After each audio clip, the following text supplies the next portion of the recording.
नमस्कार दर्शकों, बहुत बहुत स्वागत है। आप देख रहे हैं प्राइम एजेंडा। मेरे साथ प्राइम डिबेट हम लेकर हाजिर हैं। भारत और अफगानिस्तान के बीच डिप्लोमेटिक रिश्तों में पिछले कुछ वक्त से तेजी से सुधार हुए हैं। तालिबान शासन के विदेश मंत्री आमिर खान मुत्ताकी पहली मर्तबा भारत आए हैं। इधर भारत और अफगानिस्तान के बीच लगातार मजबूत होते रिश्तों से पाकिस्तान परेशान है। इस बीच काबुल में आधी रात को पाकिस्तान ने हैवी एयर स्ट्राइक कर अपनी नाराजगी जाहिर कर दी है। साफ है, भारत अफगानिस्तान की बढ़ती नजदीकियों ने इस्लामाबाद को कूटनीतिक तौर पर झटका दे दिया है। हालांकि सवाल यह है कि आखिर मुत्ताकी की इस यात्रा से पाकिस्तान इतना बेचैन क्यों है। पाकिस्तान के विदेश मंत्री ख्वाजा आसिफ ने अफगान तालिबान को चेतावनी देते हुए कहा कि हमारा धैर्य जवाब दे गया है। अफगानिस्तान की सरजमी से लगातार पाकिस्तान पर हमले हो रहे हैं। आसिफ ने कहा कि अफगानिस्तान की जमीन से ऐसे हमलों को बर्दाश्त नहीं किया जा सकता। खैबर पख्तूनख्वा के प्रांत के औरंगजेब जिले में हुए हमले में लेफ्टिनेंट कर्नल और मेजर समेत 11 पाकिस्तानी सुरक्षाकर्मी मारे गए थे। आसिफ ने कहा कि आतंकियों के मददगार जहां भी होंगे, पाकिस्तान वहां उन्हें निशाना बनाएगा। उन्होंने संकेत दिया कि अगर अफगानिस्तान सरकार आतंकियों के खिलाफ कार्रवाई में नाकाम रहती है तो पाकिस्तान एक्शन लेगा। सबसे पहले भारत के विदेश मंत्री एस जयशंकर को सुनिए और समझिए कि तालिबान के साथ भारत के रिश्ते अब कितने अहम हो चले हैं। Excellency, let me welcome you and your delegation to India. Your visit marks an important step in advancing our ties and affirming the enduring friendship between India and Afghanistan. We have had opportunities to speak to each other, once after the Pahalgam terrorist attack and the second time after the Kunar and Nangarhar earthquake. However, a meeting between us in person has a special value in allowing us to exchange perspectives, identify common interests, and forge closer cooperation. तो आपने विदेश मंत्री S Jaishankar को सुना। वो कह रहे हैं कि तालिबान के साथ रिश्ते बेहतर होंगे और हम चाहते हैं दोनों मुल्क एक साथ मिलकर एक दूसरे के हित का ख्याल रखें। लेकिन तालिबान के विदेश मंत्री की भारत यात्रा को लेकर डिफेंस एक्सपर्ट्स क्या कुछ कहते हैं, वो भी आपको सुनना चाहिए। अफगानिस्तान के लोगों के प्रति भारत में बहुत हमदर्दी और सहानुभूति है। वो बेचारे भूखों मर रहे और ये पाकिस्तान ये वहां खाना नहीं पहुंचने देना चाहता। हम अगर अनाज भेज रहे हैं, बिस्किट भेज रहे हैं, खाने पीने की सामग्री भेज रहे हैं, तो ये लैंड रास्ते जाने नहीं देना चाहता। और ये अमेरिका के पास रो रो के ये चाहता है कि चाबहार का रास्ता बंद किया जाए। वो भी बंद हो जाए तो एयर का भी रास्ता है। और भारत ने कितना सामान अभी जो अर्थक्वेक के बाद पहुंचा दिया है। 20 एम्बुलेंसेज वहां पहुंच चुकी हैं, 5 हैंड ओवर करेंगे सिंबॉलिकली हमारे जो एक्सटर्नल अफेयर्स मिनिस्टर हैं मुत्ताकी साहब को। ठीक है, देखो, अफगानिस्तान में हालात सुधर रहे हैं तो अच्छी बात है कि अगर उनके मिनिस्टर यहाँ आ रहे हैं, हमारे साथ भी बातचीत होती है और हमारे पॉलिटिकल रिलेशन बेटर हो जाते हैं। क्योंकि अफगानिस्तान ने बहुत सफ़र किया है। पहले भी भारत ने उनकी बहुत मदद करी थी, रिकंस्ट्रक्शन में, रोड कंस्ट्रक्शन में, बाकी चीज़ों में।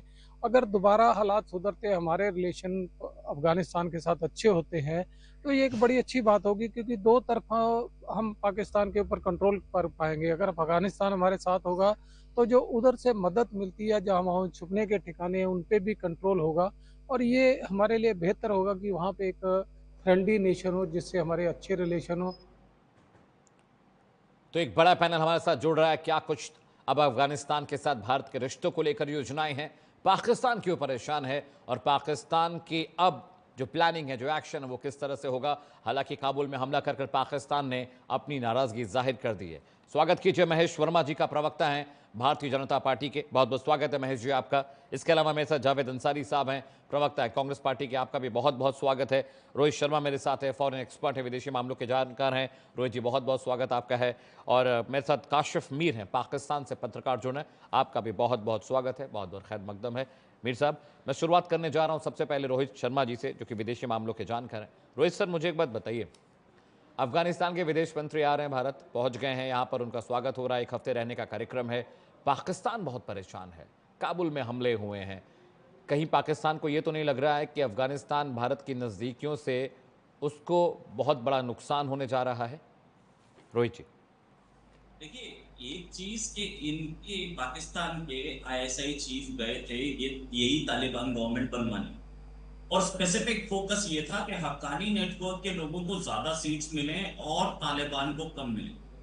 हक्कानी नेटवर्क और तालिबान की लड़ाई उस समय जब जब वो इनके आईएसआई चीफ वहां थे, उसी समय सामने आ गई थी, गोलीबारी भी हुई थी। अब उसके बाद आज क्या सिचुएशन है, इन्होंने जो बनवा के आए थे गवर्नमेंट, जो तालिबान और पाकिस्तान के बीच में लिंक था आदमी, उस आदमी को उसकी बीवी ने गोली मारी, चलो वो तो हम क्या जाने, पर्सनल मामला घर का, घर के अंदर बीवी गोली मारे, बाप मारे, हमें क्या मतलब। लेकिन एक चीज कि उस आदमी को इन्होंने जेल में, अब जेल में डाला, तो अब लिंक्स कहाँ है। दूसरी चीज ये कि ये पाकिस्तान तो बोलता घूमता है कि मुस्लिम उम्मा है, हम तो किसी कौम को तो मानते नहीं। तो ये आज ही डीजीएसपीआर में प्रेस कॉन्फ्रेंस भी की है कि भैया ये लोग इस्लाम पे नहीं चल रहे, खुद कुछ हमलावर कोई इस्लाम में अलाउड नहीं है। तो ये इतने साल से जो खुद कुछ हमलावर दुनिया में करा रहे थे, अटैक करा रहे थे, वो इस्लाम में था क्या? खैर, मैं उसमें भी नहीं जाना चाहता, मैं इसमें जाना चाहता हूँ कि इंडिया के लोग, इंडिया हमेशा से हेल्प करता रहा। हमने डैम्स बनाए, हमने लाइब्रेरी बनाई, हमने उनकी पार्लियामेंट की बिल्डिंग बनाई, बदले में 1 रुपया नहीं मांगा। हमने उनको फ्री में टारपोलिन्स दी, हमने उनको फ्री में खाना दिया, तो हमने 1 रुपया नहीं मांगा आज तक। हम सपोर्ट करते हैं, हम हेल्प करते हैं।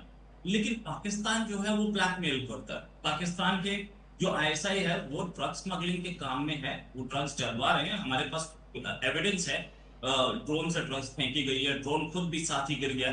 तो वो ये पूरा तालिबान से जो लिंक है, तालिबान के अफगानिस्तान, अफगानी तो लोग पसंद ही नहीं, अफगान लोग इन्हें पसंद नहीं करते।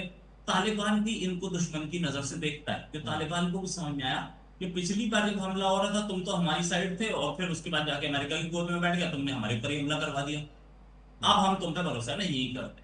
तालिबान करता भी नहीं है, वो अमेरिका वहां पे बैठा है अफगानिस्तान में। अब तो बरगाम बेस भी मांग रहा है और उसको मिल भी जाएगा, कोई बड़ा काम नहीं है। इंडिया से भी बेटर रिलेशंस हैं। ये लोग जो प्लान बना रहे थे कि अफगानिस्तान को अपनी ओर करके हम रिसोर्सेज पे ऐश करेंगे और रूट पे ऐश करेंगे, वो खत्म होगा। चाइना भी इनका ट्रस्ट नहीं करता, चाइना ने भी बखान कॉरिडोर के थ्रू अपना रास्ता निकालना शुरू कर दिया। तो पाकिस्तान फंस चुका है। सेकेंडली, सबको पता है कि इस साउथ एशिया रीजन में कौन बदमाश है और कौन आतंकवादी है, कौन टेररिस्ट है। इन लोगों ने एयर स्ट्राइक तो कर दी काबुल पे। ये ऐसी भूल है जिसे बोलते हैं लम्हों ने खता की, सदियों ने सजा पाई, वो होगा। इससे पहले यही भूल मुशर्रफ ने की थी, लाल मस्जिद पे हमला करा के। इतने हमले हुए पाकिस्तान में कि मुशर्रफ के पसीने छूट गए। मुशर्रफ पे खुद पे 2 हमले हुए और पाकिस्तान की आर्मी के लोग ही उसमें इन्वॉल्व थे। इनको क्या पता है, वो फील्ड मार्शल आजकल हाई टेस्टोस्टेरोन लेवल पे घूम रहे हैं, क्योंकि वो व्हाइट हाउस में लंच कर रहे हैं, वो कभी श्रीलंका के प्रेसिडेंट के साथ, कभी चाइना के प्रेसिडेंट के साथ। लेकिन वो जमीनी हकीकत से कट गए हैं कि कितने लोग पाकिस्तानी आर्मी में 72 हुए चाहते हैं और वो इस्लाम के फेवर में चल रहे हैं। उन्हें यही नहीं पता। पिछली बार भी यही हुआ था, जब मुशर्रफ थे, वो आर्मी चीफ थे, प्रेसिडेंट थे, सब बात है। उनको यही नहीं पता था कि उनकी आर्मी में कितने लोग लाल मस्जिद के मौलाना से मिले हैं, और लाल मस्जिद के मौलाना को आसानी से नहीं ले सकते। ये पाकिस्तान के, अफगानिस्तान में जितने जिहादी बैठे हैं, सारे लाल मस्जिद के मौलाना के साथ टच में हैं। अब आपने डायरेक्टली उस अफगानिस्तान के जिहादियों से पंगा ले लिया, उन्हीं पे हमला करके वो छोड़ देंगे। अभी आप देखते जाइए, डेली ऑन एन एवरेज 20 से कम नहीं मर रहे पाकिस्तानी सैनिक वहां पर खैबर पख्तूनख्वा में। आज भी खैबर पख्तूनख्वा के प्रेस कॉन्फ्रेंस थी, इतने लोग मारे जाए पाकिस्तानी आर्मी के, पाकिस्तान को कोई टेंशन ही नहीं। क्यों? इसलिए नहीं है क्योंकि आर्मी के जनरल्स अपने फार्म हाउसेस खरीद रहे हैं, जवान मरता है तो मरता रहे। तो ऐसे में मुत्तकी साहब का यहाँ आना, और अभी जो खबर आई हुई है कि इंडिया का वहां पे एम्बेसी फिर खुल सकती है, दूतावास खोलने के प्लान फिर खुलेगी या प्लान्स हैं। अगर दूतावास एक बार खुला तो आप समझ लीजिएगा कि पाकिस्तान की क्या हालत होगी, क्योंकि अब नॉर्मलसी आ रही है रिलेशंस की, और इंडिया ने खोला तो सब खोल देंगे, और सब ने खोला तो हम जितनी रसद है हम एयरलिफ्ट करा के दे सकते हैं। ठीक है रोहित। साथ में पाकिस्तान से देखें कि क्या करना है उसको। ठीक है, क्योंकि अफगानिस्तान भी चाहता है कि उसके रिश्ते बाकी मुल्कों के साथ बेहतर हों, क्योंकि उनको भी डिमांड सप्लाई का बहुत क्रश है। उनके पास दवाइयाँ नहीं है, उनके पास इंफ्रास्ट्रक्चर नहीं है, उनके पास इक्विपमेंट्स नहीं है, मशीनरी नहीं है, बहुत सारी दिक्कतें उनके पास हैं। काशिफ मीर साहब के पास जा रहा हूँ, पाकिस्तान से जुड़े हैं, पत्रकार हैं। मीर साहब, मुझे एक बात बताइए, टीटीपी के लोग मौका ढूंढते हैं पाकिस्तानी सैनिकों को हलाक करने के लिए, उनको मारने के लिए।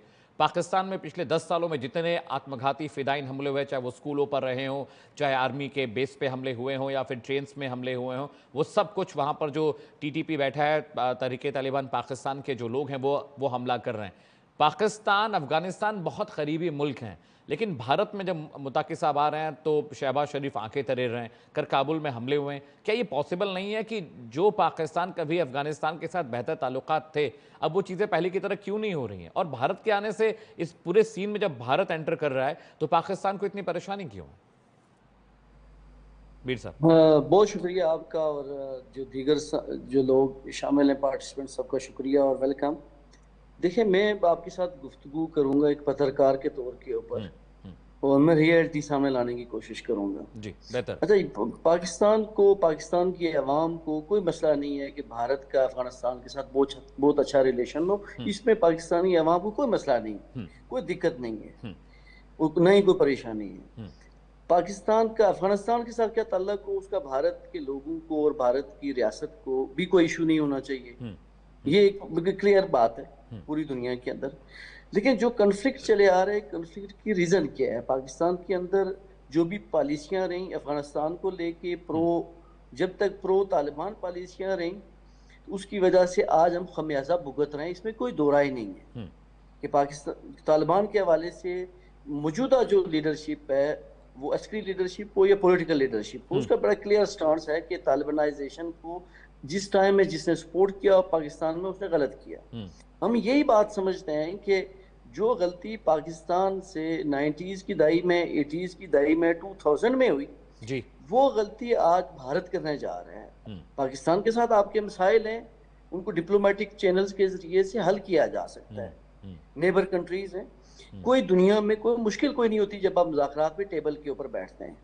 लेकिन जब प्रॉक्सीज के जरिए से, जब रॉ पाकिस्तान के अंदर तालिबान के जरिए या दीगर प्रॉक्सीज के जरिए यहाँ पे दहशतगर्दी की कार्रवाइयों में मुलव्वस हो, और जिसके नाकाबिले तरदीद सबूत भी सामने आ जाएं जी, तो फिर पाकिस्तान को इल्ज़ाम नहीं दिया जा सकता। अब पाकिस्तान के लिए 2-3 मसले हैं।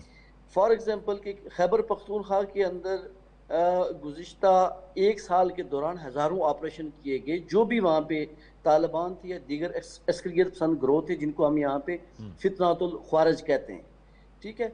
इसी तरह से बलोचिस्तान के अंदर भी जो अनारकी जो इंतशार फैला, उसमें बड़े शवायद बड़े वाजे नज़र आए कि वहाँ पे तालिबान और जो दीगर ग्रुप्स, जो अलहदगी पसंद ग्रुप्स हैं, तो उनको फंड और उनको सपोर्ट रास में दीगर जो एजेंसीज हैं वो कर रही हैं। इसी तरह से मैं ये समझता हूँ कि जब कंट्रीज के अंदर कॉन्फ्लिक्ट होता है तो वो फिर एक दूसरे को नीचा दिखाने के लिए मुख्तलिफ ऑपरेशंस करती हैं। वो फिर एक डिप्लोमेटिक चैनल नहीं, वो फिर एक अस्करी विंगों का इस्तेमाल किया जाता है। भारत एक जमहूरी मुल्क है, दुनिया के अंदर इस वक्त सबसे ज़्यादा आबादी वाला मुल्क है, तेज़ी से आपकी मईशत तरक्की कर रही है। हम ये समझते हैं जो पाकिस्तान के अंदर जो दानिश्वर तबका है, साफ़ी है, सिविल सोसाइटी है, हम ये समझते हैं कि भारत को अपनी जो तरक्की है उसको आगे लेके जाना चाहिए, और जो डिप्लोमेटिक रिलेशन है उनको बेहतर करना चाहिए। कैसे बेहतर करना चाहिए? आपने बहुत ज़्यादा इन्वेस्टमेंट की बांग्लादेश के अंदर, गो कि अच्छे सेंस में की होगी, मैं नहीं कहता बुरे सेंस में की होगी, लेकिन वहाँ पे तब्दीली आई, आपकी इन्वेस्टमेंट डूब गई। अफगानिस्तान के अंदर आपने बहुत भारी इन्वेस्टमेंट की, और अफगानियों को ज़रूरत थी, अफगानी शहरियों को ज़रूरत थी उसकी, आपने उस ज़रूरत को पूरा किया। लेकिन जो आपने उनसे, उनके अस्करियत पसंद ग्रोहों से आपकी एस्टेब्लिशमेंट ने जो नताइज लेने चाहे, तो वहाँ पे जाके जिस सांप को आपने दूध पिलाना शुरू किया, तो उसने आपको डंग जरूर मारना है। अगर पाकिस्तान को उसने डंग मारा नहीं छोड़ा, तो आपको भी डंग मारे नहीं छोड़ेगा। देखिए, पाकिस्तान ने लाखों अफगानियों को यहाँ पे मकामी तौर के ऊपर यहाँ पे माजरीन को यहाँ पे रखा, और बिलाखिर रियासत ने फैसला किया कि हम यहाँ से इनको वापस एग्जिट देते हैं अपने मुल्क के अंदर। आप दोस्ती पाल के देख लें अफगानिस्तान के साथ, डेवलपमेंट करके देख लें, उसमें कोई मसला नहीं है। लेकिन जब आपका मुल्क प्रॉक्सीज के जरिए से पाकिस्तान को डिस्टेबलाइज करेगा, तो फिर पाकिस्तान न सिर्फ वो जवाब देगा कि जो आपको पिछली जो मुख्तसर 4 दिन की जंग थी वहां पे जो आपको मिला, आपको भी पता चल गया कि पाकिस्तान के अंदर वो क्षमता, वो ताकत है कि वो जवाब दे सकता है। ठीक और है, अगर अफगानिस्तान गड़बड़ करेगा, लेकिन मीर साहब मुझे ये तो बताइए कि अफगानिस्तान में काबुल भी में कल जो हमले हुए हैं, अफगानिस्तान में भी पाकिस्तान काबुल में जो कार्रवाई हमले हुए हैं कि टीटीपी के लीडर्स पर निशाना साधकर वो हमले किए गए, पाकिस्तान अलग अलग मुख्तलिफ इलाकों में हमले कर रहा है, लेकिन तालिबान से तो अमेरिका भी पार नहीं पाया ना, तो आप पार पा सकते हैं क्योंकि अब जो अब जो होगा मीर साहब, अब जो होगा, जो जितना मैं समझ रहा हूँ, रोहित सर यहाँ बैठे हुए हैं, मुझे लगता है कि अब टीटीपी आपको तो एकदम नेस्तो नाबूद करने के फिराक में है और बिल्कुल पाकिस्तानी की आर्मी की जो हालत है कि मतलब जो बड़े अधिकारी हैं वो मजे ले रहे हैं, वो मावा खा रहे हैं, और जो छोटे अधिकारी हैं, जो सैनिक हैं, जो जो लड़ रहे हैं बॉर्डर्स पर, उनकी हालत खराब है।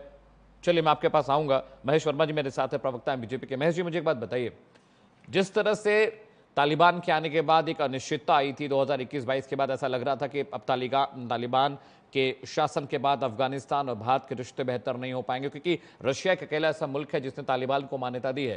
लेकिन आज जिस तरह की सधी हुई भाषा में एस जयशंकर बात कर रहे थे, उनकी प्रेस कॉन्फ्रेंस हमने सुनी, तो कहीं ना कहीं इस चीज़ को लेकर भारत बहुत सीरियस दिखाई दे रहा है क्योंकि तालिबान अफगानिस्तान के साथ भारत के रिश्ते अगर बेहतर होते हैं तो वो सीधा दबाव पाकिस्तान के ऊपर होगा। महेश वर्मा जी।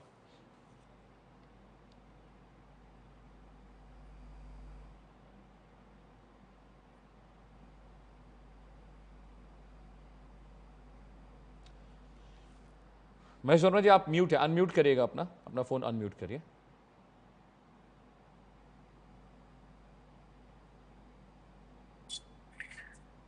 नमस्कार। देखिए, हमारी सांस्कृतिक जड़ें जो है अफगानिस्तान के साथ ऐसी जुड़ी हुई है कि उस मुसलमान और इस्लाम के नाम पर पाकिस्तान ने लगातार अफगानिस्तान के साथ जो हमारे संबंधों को खराब करने की कोशिश करी। आज कहीं तालिबान को भी यह एहसास हुआ कि भारत जो है इस धरती पे ऐसा देश है जो अफगानिस्तान का स्वाभाविक मित्र हो सकता है। ये आज उनके विदेश मंत्री का कदम जो है भारतीय भूमि पे होने का मतलब यही है कि वो कहीं ना कहीं पाकिस्तान जैसे मक्कार और कह लीजिए कि गद्दार जो इस्लाम और मुसलमान के नाम पर जिस तरह से अफगानिस्तान को छलता रहा और चलते चलते एक प्रकार से पूरे अफगानिस्तान की जो है ना धरती को छलनी कर दिया जी। कुछ बचा नहीं। अफगानिस्तान ऐसी परिस्थिति में पाकिस्तान ने पहुंचा दिया कि मैं समझता हूं कि वहां मानवता भी शर्मसार होने लगी। जिस प्रकार से वहां पे लोगों की हालत बना दी गई, जिस प्रकार की उसकी दुर्दशा की गई, मैं समझता हूं कि दुनिया में ईश्वर न करे कि किसी पास पड़ोस या इस्लाम या मुसलमान के नाम पर ऐसी दुर्गति कोई देश करे और उसका खामियाजा वहां के लोगों को भुगतना पड़े। और इसका अगर एकमात्र कोई जिम्मेवार है तो निश्चित रूप से वो पाकिस्तान है, जो एक इस्लामिक गणराज्य होने के बावजूद भी, एक मुसलमानों की बात करने के बावजूद भी, जो दुनिया भर में अपने आप को मुसलमानों का लंबरदार होने का जो दावा करता है, आज अगर उसने कहीं सबसे ज्यादा तकलीफ या सबसे ज्यादा कहीं घात या सबसे ज्यादा अगर कहीं नुकसान पहुंचाया किसी देश ने, तो अफगानिस्तान को पहुंचाया। और मैं समझता हूं कि भारत ऐसे में वहां पे हमने जो काम किया, 500 से ज्यादा परियोजनाएं हमारी वहां शुरू है और अभी हम लोगों ने उस परियोजनाओं को फिर से दोबारा से उसको एक्टिवेट किया है। और इसके अलावा जैसे रोहित जी ने बताया कि बहुत सारी चीजें वहां पे हमने ऐसी की जो कहीं ना कहीं अफगानिस्तान के लोगों को दिखाई दिया जी कि ये वो लोग हैं जिन्होंने कहीं हमें सासत में नहीं डाला, हमारे साथ वो खेल नहीं खेला जो पाकिस्तान ने खेला। तो पाकिस्तान जैसे लोग, पाकिस्तान जैसे हुक्मरान, पाकिस्तान जैसा देश जो उनके साथ चालबाजी करता रहा, आज उनको कहीं ना कहीं ये चीज समझने में थोड़ा समय जरूर लगा है, लेकिन मैं समझता हूं कि उनको एक स्वाभाविक मित्र मिला है। और भारत तो वो अर्थव्यवस्था है कि दुनिया देख रही है हमारे तरफ, अफगानिस्तान उससे अछूता नहीं है।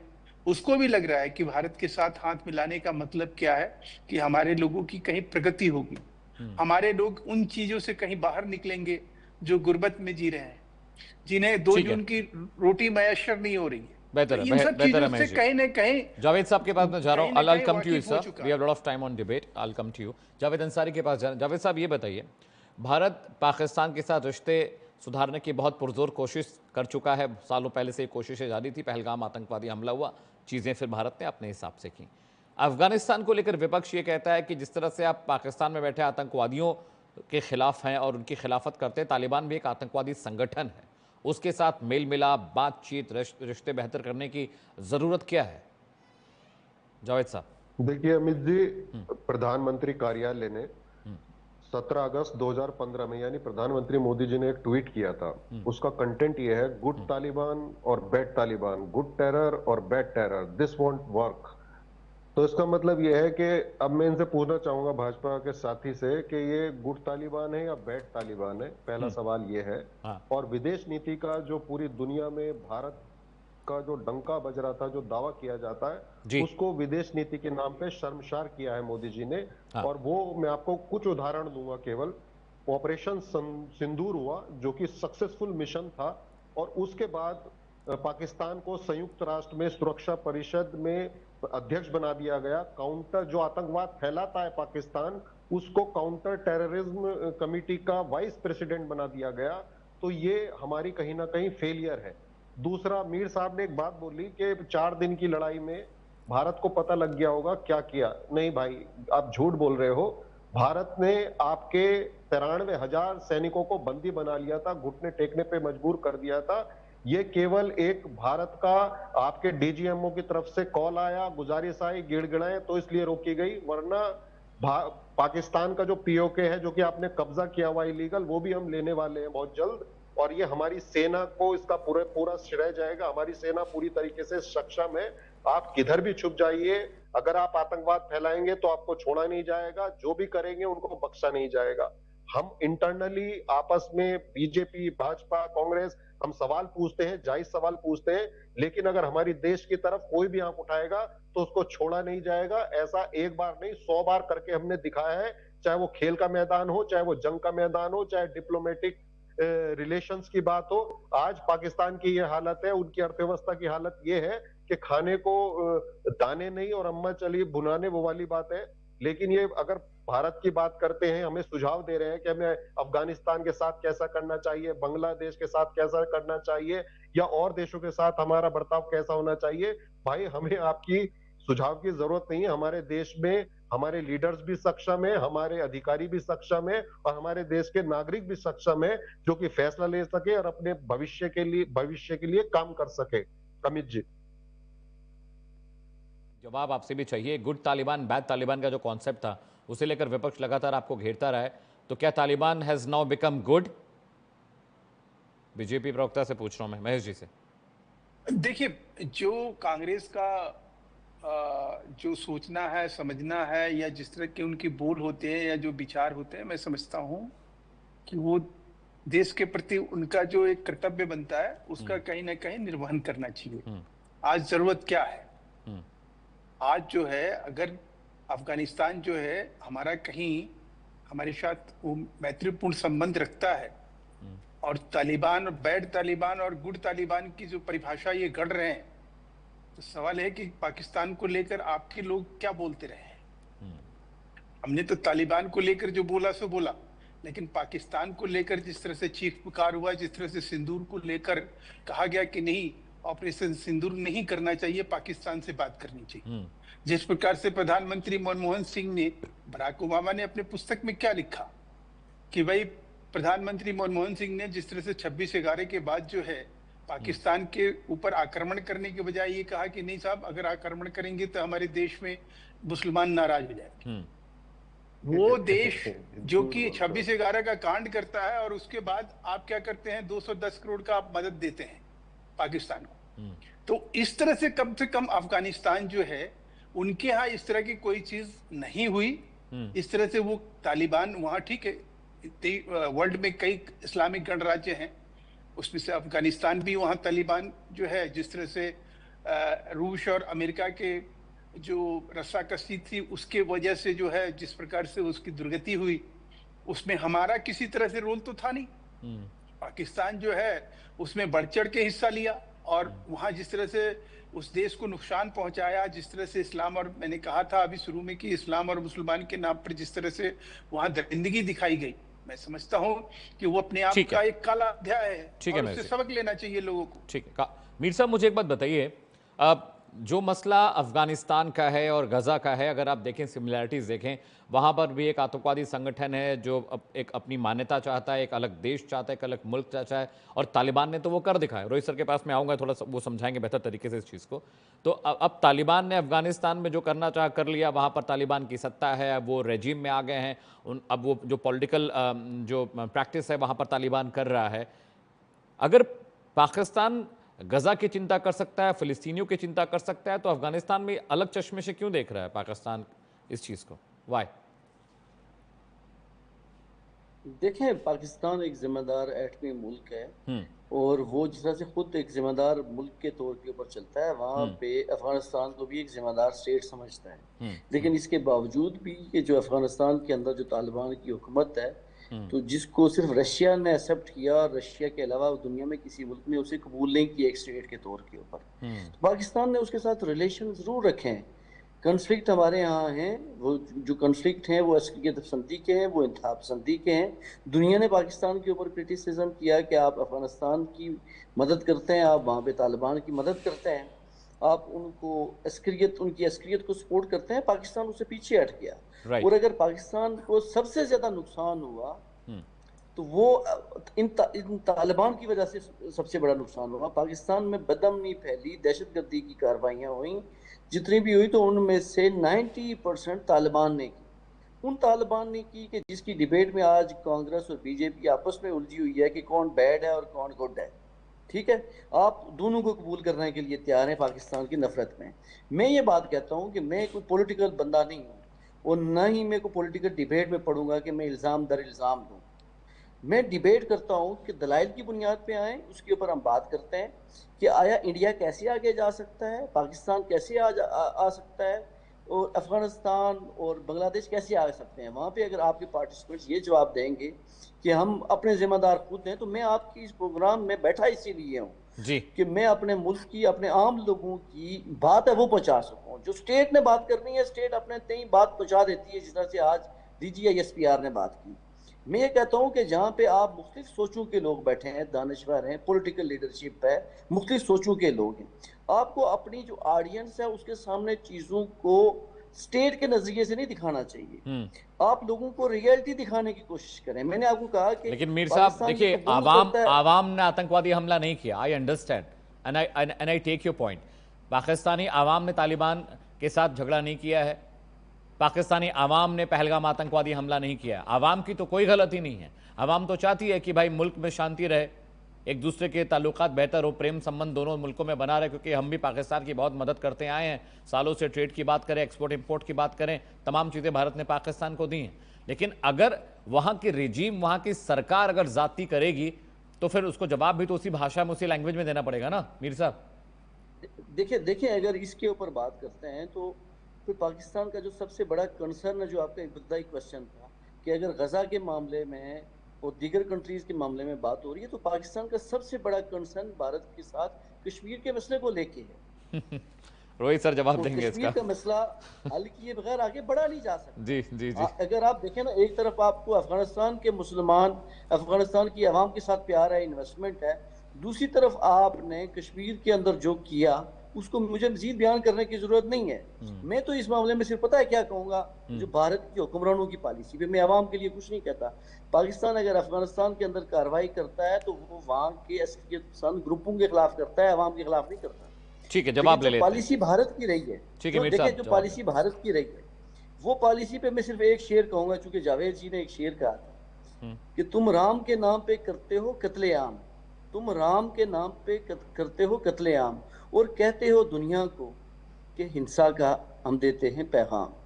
तो ऐसे नहीं चल सकता। आपको बैड तालिबान हो या गुड तालिबान, उसको कबूल नहीं कर सकते। आप अफगानिस्तान के लोगों के साथ रिलेशन बना सकते हैं, लेकिन तालिबानाइजेशन को जब अपनाएंगे, मैं आपको ये यकीन से कहता हूं। कविता और अमीर साहब मैं सुनाता हूं आपको, अल्लाह के नाम पर करते हैं कत्लेआम। एक कविता, एक शेर हमारे यहाँ भी बहुत चलता है हिंदुस्तान में कि अल्लाह के नाम पर करते हैं कत्लेआम और दुनिया में फैलाते हैं शांति का पैगाम।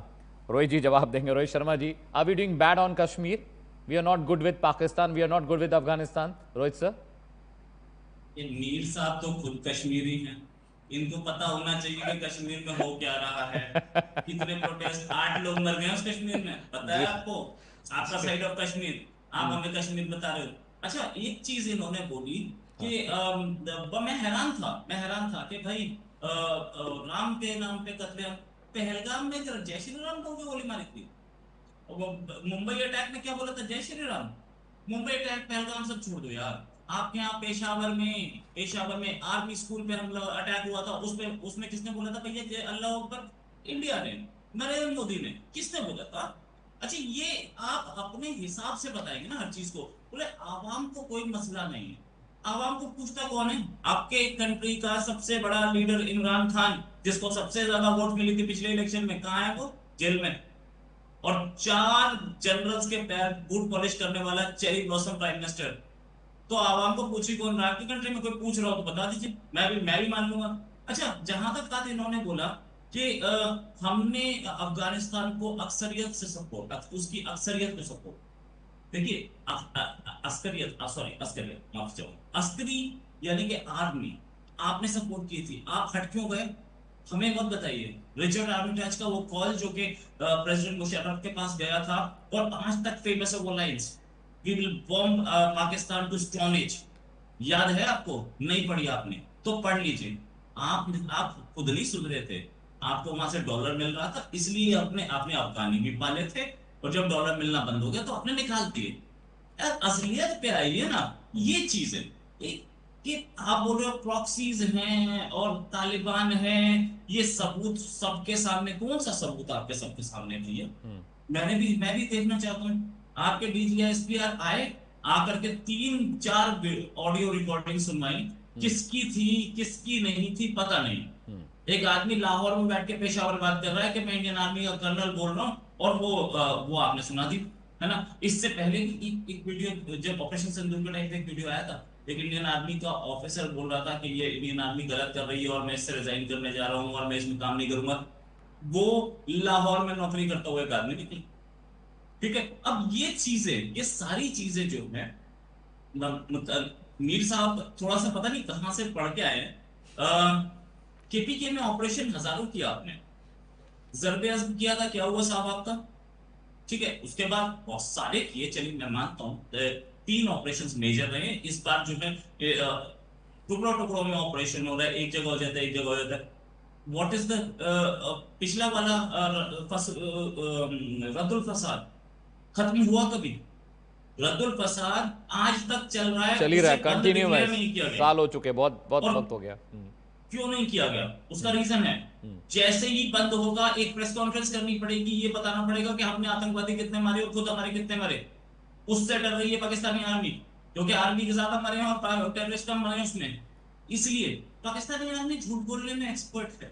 तो हम कैसे मान लें? पाकिस्तान जैसा कंट्री बहुत अच्छा। इन्होंने ये बोला बांग्लादेश के अंदर इन्वेस्टमेंट डूब गया।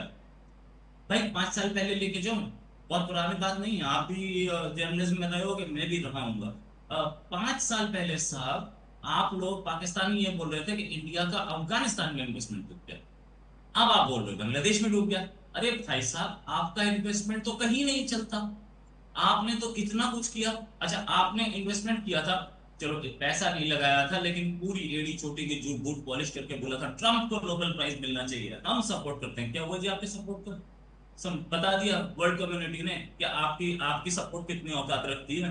तो यार एक कंट्री जो अपने आप को हीरो समझ रहा है, वो आकर के हमें बता रहा है, and we have seen it. सांप तो दूध पिलाया नहीं पिला रहे भाई साहब। जब हिलेरी क्लिंटन बोल के गई थी, तब उस समय तो ये सांप आपके बड़े ऊपर के दूत थे, है ना? ऊपर से अप्सरा, वो क्या बोलते हैं उसे, अल्लाह के पास से आए हुए आदमी थे, है ना? उस समय तो मुजाहिदीन थे। आज ये सांप बन गए। क्यों बन गए? आप ही को मारने लगे इसलिए। तो ये सारी चीजें इन्हें पता नहीं है। इन्होंने इनकी एक चीज और इन्होंने बोला, हम कश्मीर जब तक सॉल्व नहीं होगा तब तक हम बात नहीं करेंगे, हम कश्मीर सबसे इंपॉर्टेंट। भाई साहब, आपको पता है कि पाकिस्तान में 90% वैक्सीन जो जाती हैं इंडिया से जाती है। कश्मीर सॉल्व हो गया क्या? तो क्यों लेते हो इंडियन वैक्सीन? मना कर दो, नहीं लेंगे। यही नहीं, मैं 10 चीजें बता सकता हूँ जो इंडियन जा रही है वहां पे, दवाइयां सारी जा रही हैं। क्या नहीं जा रहा है? उसके बाद ले रहे हो आप वाया दुबई, क्योंकि आपके आर्मी के जनरल दुबई में अपनी कंपनी खोल के बैठे हैं, जो कि सीधे खरीदते हैं 1 रुपए की चीज को 25 रुपए में, 50 रुपए में बेचते हैं पाकिस्तान में। वो पैसा कमा रहे हैं, इसलिए कश्मीर सामने दिखता है। वरना कौन, दवाई तो खा ही रहे हो ना आप हमारी, पूछ लो ये फैक्ट्स तो आपके डीजीआई क्या पे बताए। लेकिन फैक्ट इसके इसमें से कमाई आ गई है। इसलिए आर्मी जो है सबसे बड़ी बिल्डर है, डीएचए, डिफेंस हाउसिंग अथॉरिटी। अरे यार Exactly. किसी इस दुनिया में किसी में भी, किसी भी पूरे कंट्री में, कहीं पूरे वर्ल्ड कहीं पे भी आर्मी कोई मकान बनाती है क्या? सिविल इंजीनियर पैदा करती है, गोली चलाती है आर्मी। आप डिफेंस हाउसिंग अथॉरिटी चलाएंगे, आप इंपोर्ट एक्सपोर्ट का बिजनेस चलाएंगे, तो कौन पूछेगा? तो कश्मीर इसीलिए तो सामने आता है बार बार। वरना आप खुद कश्मीरी हो, आपके कश्मीर में कितने प्रोटेस्ट चल रहे हैं सबके सामने हैं, कितने लोग मारे गए ये भी सबके सामने है कश्मीर में। और वो प्रोटेस्ट में मांगा क्या था? आटा। आप डिमांड देख लो, सस्ती बिजली, आटा, सड़क, महिलाओं की सुरक्षा। हाँ। ठीक। और आप अपने कश्मीरियों से ही धोखाधड़ी कर रहे हो। मीर साहब अपने कश्मीरियों के साथ खड़े रहो, बिल्कुल आपको बोलने का मौका मिलेगा मीर साहब, ठीक है। आप अपने कश्मीरियों के साथ खड़े रहिए। नारो। कश्मीर में क्या हो रहा है आपको दिख नहीं रहा? अच्छा, इसके ऊपर मुझसे एक मुख्तसर ले लें। Please go ahead sir. लंबी बात नहीं करूं। मीर साहब प्लीज गो अहेड। देखिए दोनों तरफ फर्क क्या है। आज़ाद कश्मीर पाकिस्तान के ज़ेर इंतज़ाम आज़ाद कश्मीर और भारत के ज़ेर इंतज़ाम आज़ाद कश्मीर में फ़र्क क्या है, मैं वो बताऊं आपको जी। वो तल्ख सच ये है कि आज़ाद कश्मीर के अंदर जो मूवमेंट चली बुनियादी हुकूक के लिए, वो एक बहुत बड़ी बड़ी रैलियां निकाली गई हज़ारों की तादाद में। वो निकाली गई किस पे? वो वहाँ की जो मकामी जो गवर्नमेंट थी, जो वहाँ पे हमारे एक प्राइम मिनिस्टर नायल हैं चौधरी अनवर अल हक, उनकी एडमिनिस्ट्रेशन के खिलाफ निकाली गई। वो पाकिस्तान के खिलाफ नहीं थी, वो फौज के खिलाफ नहीं थी, वो वहाँ के इलेक्टेबल्स के खिलाफ थी। अब हुआ क्या कि जब वहाँ की गवर्नमेंट नाकाम होगी अपनी गवर्नेंस में, डेवलपमेंट प्रोजेक्ट्स में, लोगों की बेरोजगारी कम करने में, तो फिर गवर्नमेंट ऑफ पाकिस्तान आ गई। उन्होंने आके अपने 7-8 जो फेडरल मिनिस्टर्स थे वो भेजे। उन्होंने मुतालबात जितने थे सारे के सारे माने, एक जो बड़ा पैकेज था कश्मीरी को दे के आ गए। ये एक साइड की बात है। इससे पहले भी जब कश्मीर के अंदर प्रोटेस्ट होता है, चूंकि यहाँ पे आज़ादी इज़हार है, शहरी आज़ादियाँ मौजूद हैं, वो सलब नहीं है। लोगों को हक हासिल है कि वो बड़े बड़े प्रोटेस्ट निकालते हैं, ठीक है। यहाँ पे मीडिया को भी आज़ादी हासिल है कि वो गुफ्तगू करता है इसके ऊपर। अब आपकी तरफ थोड़ा सा आपको मैं आईना दिखाता हूँ। आपने तो वहाँ पे तमाम पॉलिटिकल लीडरशिप को बंद कर रखा है, वहाँ पे आपने हर तरह का लॉकडाउन लगा रखा है, पॉलिटिकल लोग बाहर नहीं निकल सकते, अपना आज़ादी इज़हार नहीं कर सकते। व्हाट्सएप के ऊपर मैसेज करें आप उन्हें उठा लेते हैं, कोई पोस्ट कर ले फेसबुक के ऊपर उसे उठा लेते हैं। तो आपका वहाँ के प्रेस जो श्रीनगर समेत जो मुख्तलिफ जो प्रेस क्लब है उनके ऊपर बैन, कश्मीर की बात कर रहे हैं आप मीर तो साहब? ये कश्मीर के बारे में बता रहे हैं या पीओके के बारे में बता रहे हैं आप? हमारे यहाँ कश्मीर में लोग बहुत चैन अमन से रह रहे हैं। मैं 50 बार कश्मीर गया हूँ, 50 बार कश्मीर गया हूँ इतनी उम्र में, और मुझे तो वहां पे सब चीजें ठीक लगती हैं। युवा वहां पे गेम्स में है, कॉलेजेस खुल रहे हैं। रोहित सर, हाँ Rohit sir please go ahead, please go ahead. पहले ये काशिफ भाई खत्म कर चुके तो मैं आपका जवाब दे दूं। देखिए मैं क्लोजिंग रिमार्क्स ये दूंगा कि हमारे यहाँ से इतने बड़े प्रोटेस्ट चले, गवर्नमेंट ऑफ पाकिस्तान ने उसको ऑन किया, उन्होंने कहा लोगों की डिमांड से पूरी करते हैं, कोई मसला नहीं है। वहाँ पे 50,000 30,000 लोग निकले, पूरे आज़ाद कश्मीर से लोग निकले, कोई मसला नहीं है। वो मुतालबा जितने थे सारे हल कर लिए कि ओके।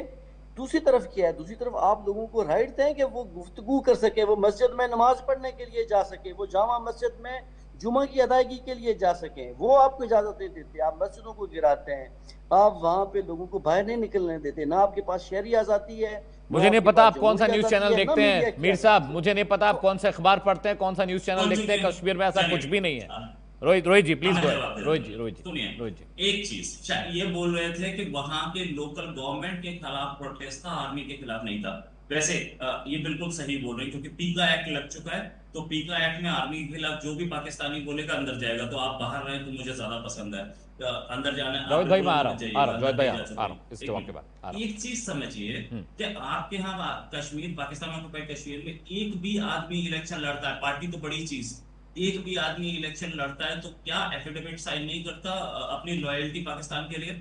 और उसकी लॉयल्टी अगर पाकिस्तान के लिए तो प्रोटेस्ट किसके खिलाफ? दूसरी चीज, नारा क्यों लग रहा था? ये जो दहशतगर्दी है इसके पीछे वर्दी है, आपने देखा था? नहीं देखा ना, क्यों देखेंगे आप? इतने सारे वीडियोस आए। दूसरी चीज, आपने बोला कि आजादी इजहार है। कौन सी कंट्री की बात कर रहे हो भैया? आजादी इजहार है जिस कंट्री में एक पीका एक्ट आया हुआ है, कि आप गवर्नमेंट के खिलाफ या आर्मी के खिलाफ कुछ भी बोलेंगे तो आपको अरेस्ट किया जा सकता है। वहां आजादी इजहार क्या होता है, वहां राइट टू स्पीच क्या होता है? भाई साहब आप तो मतलब यार मजाक करने के लिए कपिल शर्मा शो में आए हो क्या यार? सीरियस न्यूज चैनल में आए हो आप मजाक कर रहे हो? आपके यहाँ जो जेरे कब्जा कश्मीर है वहां पे आजाद, ठीक है, मैं आ रहा हूँ मीर साहब, मैं आ रहा हूँ। नहीं, सुन लीजिए, बात कर रहा हूँ भाई, बात तो कर लीजिए आप। अच्छा, आप मस्जिद में नमाज नहीं पढ़ने देते, मस्जिदों गिराते हैं। मस्जिद को आपके कंट्री में गिराया जा रहा है भाई साहब, एमजीओ की कितनी गिरा दी, वो भी तो मस्जिद ही थी। आप मतलब किसी की भी गिरा ले। एक चीज हमारे कंट्री में और पाकिस्तान में ऑक्युपाइड कश्मीर की में फर्क क्या? हमारे यहाँ ट्रेन चल रही है, 1 किलोमीटर रेल ट्रैक है, पाकिस्तान ऑक्युपाइड कश्मीर में एक मेडिकल कॉलेज है, एक एयरपोर्ट है, मैं 10 गिनवा सकता हूं। आप इंजीनियरिंग कॉलेजेस कितने हैं? मैं गिनवाता हूं। हमारे यहाँ के लोग इंडियन आर्मी में ये अमित जी अगर आप बोले तो यूट्यूब पे सर्च मारे इनकी टीम और दिखा दे, इंडियन आर्मी में रिक्रूटमेंट के लिए कश्मीरी यूथ, मुसलमान यूथ आता है और 10-10 हजार में आता है और लाइन लग के एग्जाम देता है। और ये 1 साल का वीडियो नहीं है, हर साल ये वीडियो आता है। जम्मू कश्मीर लाइट इन्फेंट्री में 90% मुस्लिम्स है कश्मीरी। इंडियन आर्मी पाकिस्तान में कितने हैं मुझे बता दीजिए, मैं मान लूंगा। पाकिस्तान में इस वक्त 1% भी नहीं ठीक है। है, ठीक है रोहित जी, ठीक है। जावेद अंसारी, मीर साहब आई कम टू यू। मीर साहब मैं आ रहा हूँ, मीर साहब मैं आ रहा हूँ। बहुत लंबी गुफ्तगू हो गई, मेरे और भी मेहमान, उनको भी मुझे मौका देना है। जावेद अंसारी, मेरा सवाल आपसे ये है, बेहतर क्या है, गुड और बैड तालिबान की डेफिनेशन पे पॉलिटिक्स करना, या अफगानिस्तान को री इस्टेब्लिशमेंट मिले, पाकिस्तान से भारत के रिश्ते बेहतर हो जाएं? क्योंकि अगर पाकिस्तान अफगानिस्तान करीब आएंगे तो उससे हम पाकिस्तान पर एक साइकोलॉजिकल इम्पैक्ट कर सकते हैं, दबाव डाल सकते हैं। पाकिस्तान इसी बात को लेकर छटपटा रहा है कि अगर अफगानिस्तान, तालिबान और भारत के रिश्ते बेहतर हो गए तो उनका जो नैरेटिव है, जो बैकडोर डिप्लोमेसी पाकिस्तान कर रहा है इतने सालों से, वो बंद हो जाएगी। तो बेहतर तो ये है कि हम और तालिबान बेहतर हो जाएं और चीज़ें और अच्छी हो जाएं, या सिर्फ पॉलिटिक्स करनी है कि भाई गुड और बैड तालिबान? पीएम मोदी ने कहा था कि गुड और bad Taliban can not go together. Javed Ansari, ठीक है। हाँ। देखिए, पॉलिटिक्स, विदेश नीति ऐसा मुद्दा है जिसपे पॉलिटिक्स नहीं होनी चाहिए, लेकिन भाजपा के लोग करते तो हमें उनकी बात उनके सामने रखनी पड़ी, उनको आईना दिखाना पड़ा। लेकिन विदेश नीति एक ऐसी नीति होती है जिसमें देश के हर नागरिक को, विपक्ष को सरकार के साथ होना पड़ता है। लेकिन ये जो शिष्टाचार था, ये जो तौर तरीके थे, ये भाजपा के शासन में ऐसा हुआ कि इन्होंने इस पे वोट बटोरने का काम किया और इस पे राजनीति करने का काम किया, और वही इनको उल्टा पड़ता दिखता है। लेकिन काशिफ जी ने बहुत सारी बातें बोली, मैं उनसे कुछ सवाल करना चाहूंगा। भाई, उरी हमला किसने करवाया था? पठानकोट हमला किसने करवाया था? अभी पहलगाम हमला था, वो किसने करवाया था? उसका मुझे जवाब दे दे। वो कहां से आ रहे हैं आतंकवादी? क्यों आपकी सेना मदद करती है? क्यों आपकी सेना इन्वॉल्व होती है? और यहाँ पे जो आप आईना देख रहे हो या दुनिया को दिखाना चाह रहे हो, इंडिया, हम आपस में कितना भी लड़े, लेकिन इंडिया पाकिस्तान से 1000 गुना अच्छा मुल्क है। डेमोक्रेसी में भी कोई नेता जेल के अंदर नहीं है। मैं अपने प्रधानमंत्री का ट्वीट चैलेंज कर रहा हूं, जबकि यहाँ पे भाजपा के मेरे मजबूत साथी बैठे हैं और प्रधानमंत्री देश के सबसे बड़े नेता है। तो यहाँ पे ऐसा कुछ नहीं है जैसा आप झूठ बोलते हो। झूठ बोलना बंद करिए। अगर आपको जमहूरियत की बात करनी है, डेमोक्रेसी की बात करनी है, तो पहले अपने इमरान खान को रिहा करके दिखाइए। वो बताएंगे आपके काले करतूत, आपकी सेना के काले करतूत और शहबाज शरीफ के काले करतूत, वो बताएंगे। और कश्मीर की बात जो आप बार बार करते हो, थोड़ा सा समय दो, पीओके भी इधर ही आने वाला है भाई। चलिए महेश वर्मा जी, कम से कम किसी बात पर तो दोनों पार्टियों के बीच रजामंदी दिखाई दे रही है। कम से कम जावेद भाई कह तो रहे हैं कि चलो थोड़ा इंतजार कर लो, पीओके अपने आप आ जाएगा। लेकिन it's a big news for India also Mahesh ji, क्योंकि जिस तरह से आज बातचीत हो रही थी, जिस तरह का कम्युनिकेशन और जिस तरह के टॉक्स हो रहे हैं तालिबान सरकार के बीच और भारत के बीच, मुझे लगता है कि जो हामिद करजई के टाइम में जो स्थिति और जो हालत हाजरा अफगानिस्तान भारत का था, मुझे लगता है कि उस ओर अगर हम बढ़ते हैं तो इसमें कोई बुराई नहीं है। महेश वर्मा, नहीं, मैं तो जैसे शुरू में आपसे कहा ना, मेरी आवाज आ रही है? जी बेहतर, बाबुलंद आ रही सर, बोलिए।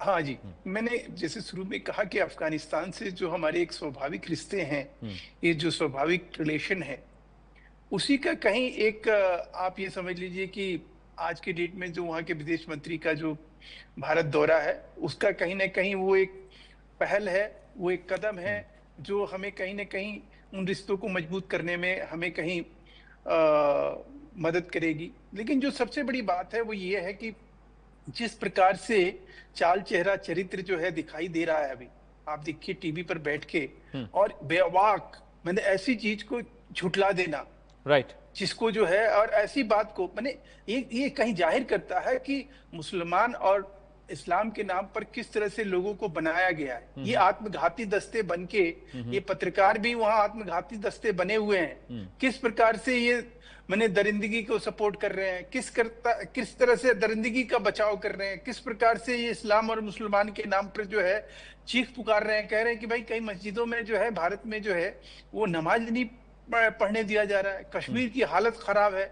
आप ये देखिए कि वहाँ मेट्रो चल रहा है, वहाँ सारी चीजें गुलजार हो रही है, लोग कहीं मॉल में जा रहे हैं, लोग जो है अपनी जिंदगी एंजॉय कर रहे हैं। इंडस्ट्रियलाइजेशन जो है वहाँ अपनी चरम सीमा पर है। वहाँ IAS IPS वहाँ के लोग जो है अच्छा सहयोग कर रहे हैं, और ये कह रहे हैं कि साहब देखिए वहाँ तो ऐसा हो रहा है कि सारे लोगों को उठा के जेल में बंद किया जा रहा है। अब इस तरह के झूठ के ये बाजार गर्म करके पाकिस्तान जो है एक अपना जो एक संसार खड़ा करना चाहता है। तो मैं समझता हूं कि आज की डेट में अच्छा होगा कि ये उन चीजों की तरफ जाए जो बलूचिस्तान में कर रहा है, जाए बलूचिस्तान में देखे, बलूचिस्तान में किस तरह से लोग कहर ढा रहे हैं उन मासूम लोगों पे, मासूम महिलाओं पे, मासूम बच्चों पे, किस प्रकार का इनका जुल्म है, किस तरह से ये लोग वहां पे लोगों को जिंदा जला देते हैं, किस प्रकार से लोगों को वहां पे गोलियों से उड़ा देते हैं। उनके एक एक दाने के लिए मोहताज है बलूच के लोग।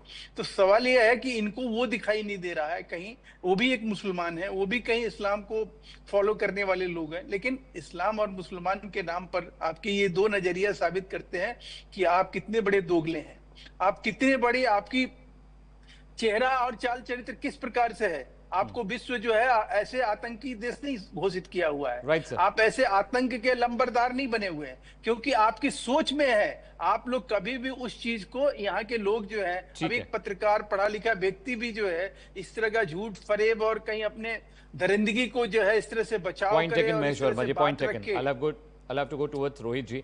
रोहित जी, जब अमेरिका एग्जिट कर रहा था उस वक्त मैं बगराम एयरपोर्ट पे था और हम करीब वहाँ पर 8-9 दिन फंसे रहे। ऐसा लग रहा था कि भारत वापसी नहीं हो पाएगी, क्योंकि तालिबान सारे गेट्स पर हमले करता था। जो खाने पीने का सामान था, हमारी जो एग्जिट थी, मीडिया एग्जिट, जो गाड़ियाँ थी हमारी बुलेट प्रूफ, उन पर भी बहुत गोलियाँ चली। और ऐसा लग रहा था रोहित जी कि बस ये आखिरी रिपोर्टिंग है, उसके बाद वतन वापसी नहीं होने वाली है।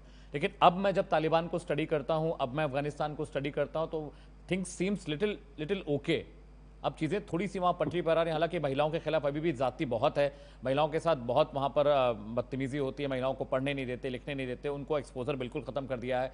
सारी सरकारी संस्थाओं में महिलाओं की नौकरी हटा दी गई है, चाहे वो मीडिया हो, चाहे सरकारी दफ्तर, वहाँ पर महिलाओं को काम करने की परमिशन नहीं है। लेकिन मुझे लग रहा है कम से कम तालिबान को ये समझ में तो आ गया है कि अगर आप राइट पाथ पे नहीं होंगे तो कब तक आप गोली और बंदूक के भरोसे देश चला पाएंगे। भाई उनको भी पैसा चाहिए, खाना चाहिए, कपड़ा चाहिए, इंफ्रास्ट्रक्चर चाहिए, क्योंकि अगर सरकार चलानी है तो आपको सरकार के तरीके से ही रहना पड़ेगा। आप आतंकवादी संगठन बनकर देश तो नहीं चला सकते। रोहित जी, पता है उस समय जब आप वहां थे, उस समय क्योंकि वहां पर ये भी थे, फैज हामिद भी वही थे, पाकिस्तान के आशीर्वाद से सरकार बन रही थी, इसलिए उनका लहजा बिल्कुल अलग था। अब उन्हें समझ में आ गया कि पाकिस्तान में कुछ नहीं है, ठीक है। अच्छा, ये जो आपने बोला लेडीज को सपोर्ट नहीं कर रहे और लेडीज को एक जगह बैठा दिया, आपको पता है प्रॉफेट मोहम्मद की वाइफ क्या करती थी? बिजनेस करती थी, नौकरी भी नहीं। जब प्रॉफेट मोहम्मद की अपनी वाइफ, और वो इस्लाम में कन्वर्ट होने के बाद भी बिजनेस करती रही, तो कौन बोलता है कि इस्लाम में लेडीज काम नहीं कर सकती? भाई जब प्रॉफेट मोहम्मद की खुद की वाइफ कर रही है, तो ये सारा का सारा झूठा प्रोपेगेंडा और इस्लाम को बदनाम करने का काम कहां से शुरू हुआ? पाकिस्तान से, पेशावर की गलियों से। वहीं पे तो अलकायदा बनी और वहीं ये मैनुअल्स बने, वो आज तक रटे हुए उन्होंने। कोई ये इस्लाम को जितना पाकिस्तान ने बदनाम किया है उतना कोई नहीं कर सकता। इस्लाम की जितनी गलत इंटरप्रिटेशन पाकिस्तान ने दी है, एक कंट्री का नाम बता दीजिए जहां से इस्लामिक टेरर आता है। पाकिस्तान अगर मैं हटा दूं तो आप एक का नाम नहीं बता सकते। इसलिए पाकिस्तान ही है जो कि हर चीज को, इस्लाम को भी इसी ने बदनाम किया है, इस्लामोफोबिया भी यही लाया है, इसी की वजह से सब कुछ हो रहा है। और बोलता ये इस्लामोफोबिया दूसरे कंट्रीज में, तुम वहां पहुंचोगे पढ़ने के लिए और अल्लाह अकबर बोल के गला काट दोगे तो हर आदमी को देख के डर तो लगेगा ना, पाकिस्तानी को देख के। यही इस्लामोफोबिया है। ठीक, काशिफ मीर साहब, मैं 40 सेकंड आपको जरा क्लोजिंग कमेंट के लिए। Sir, I don't have time in the show, I have to wrap it. 40 seconds to you, Kashif Mir, it's a closing comment from you, sir. Closing comment. देखिए, पहली बात तो मैं ये करूंगा कि जो आज़ाद कश्मीर के इस वक्त पाकिस्तान की फौज के अंदर 8 जनरल हैं, 2 से 3 कोर कमांडर हैं और DG मिलिट्री जो MI हैं वो आज़ाद कश्मीर से हैं। पाकिस्तान के अंदर कोई मसला नहीं है। आपके यहाँ तो अभी भर्तियाँ शुरू की हैं आपने, तो आज़ाद कश्मीर और पाकिस्तान का कोई मसला नहीं है। पहली बात तो ये है। दूसरी बात ये है कि दहशतगर्द दुनिया में किसने करार दिया? कनाडा ने भारत को करार दिया, अमेरिका ने भारत को करार दिया, यूरोप पूरा भारत को दहशतगर्द करार दे रहा है, चूंकि आपकी कार्रवाइयां हैं। आपने पाकिस्तान के अंदर जितनी कार्रवाइयां की, आपको दहशतगर्द करार दिया जा रहा है। ठीक है, बेहतर है मीर साहब, थैंक यू सो मच। गौर करें Mir Sahab, thank you so much for joining on the show from Pakistan. It was nice having you on the debate.